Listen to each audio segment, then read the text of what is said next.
Good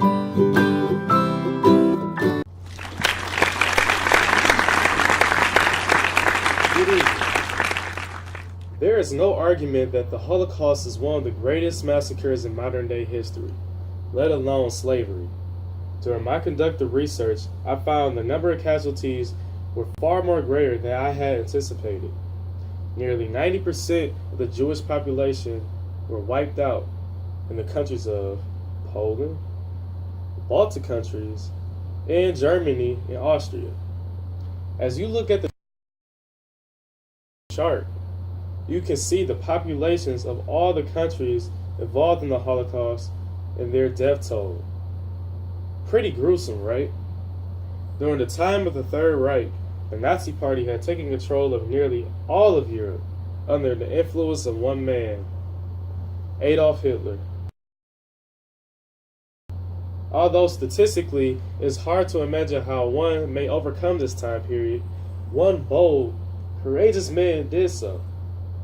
His name is Władysław Spielman. Now you may ask yourself, who is Władysław Spielman, and why is he so significant? Well, Władysław Spielman is the main character of his autobiography, The Pianist, where he describes his extraordinary story on his survival in the Warsaw Ghetto, or Warsaw, Poland, from the years of 1939 to 1945. That's incredible.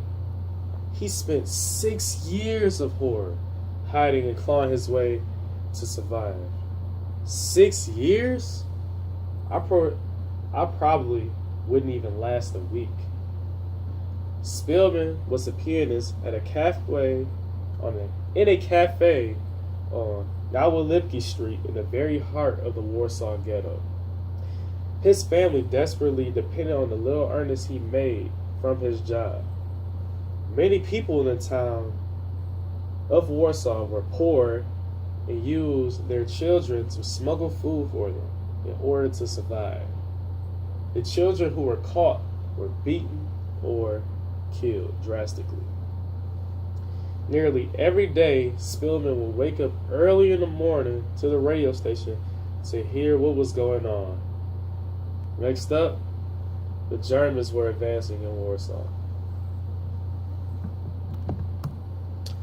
During December in 1939, the Germans began the execution of their first 100 Jews in Warsaw. They shot 81 caught buying or selling bread higher than pre-war prices. Many Jews sold their possessions and moved east to get away from the Germans. But not Spielman and his family. They stayed in Warsaw, Poland. They were observed very carefully, and men had to bow down to every German soldier. If you did not do so, you would be killed right on the spot.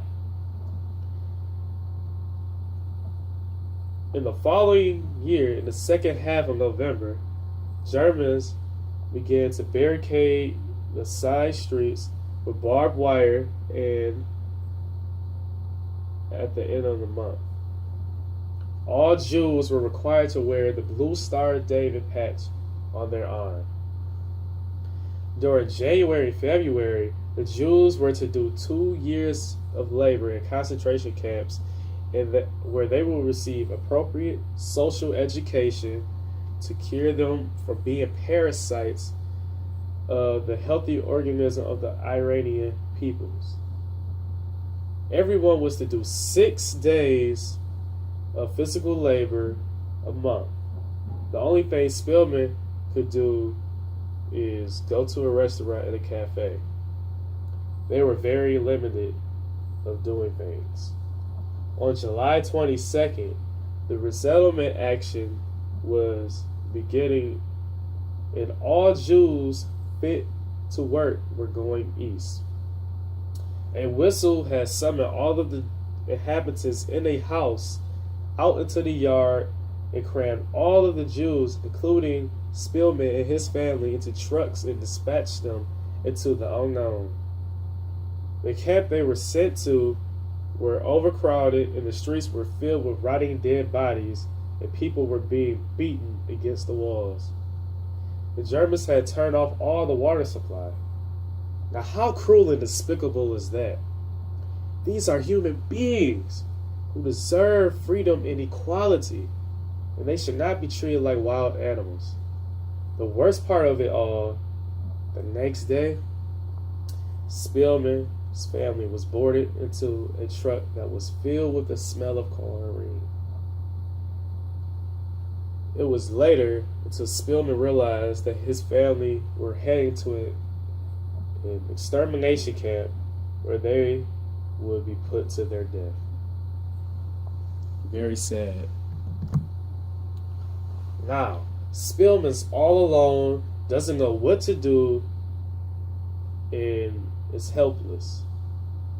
Imagine being a teenager, having nowhere to go, nothing to eat, nowhere to sleep.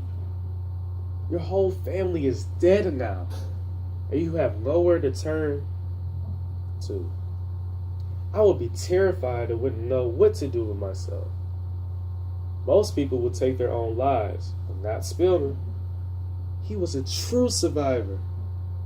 He started to work. He began to borrow money and spend it on bread and potatoes. He also sold it for profit to make more money. He was very mobile and began moving from house to house, staying with different people because he had nowhere else to go. People from Warsaw Ghetto began plotting for an uprising. As daylight got brighter, the more gunfire was heard by Spillman. With dodging bullets, running out of burning buildings, and hiding for his life, Spillman could hear over the radio loudspeakers broadcasting announcements in Polish of the defeat of Germany and the liberation of Warsaw. Spillman finally lived a free man. Isn't that incredible? 6 years is how long it took for Spillman to live a free man.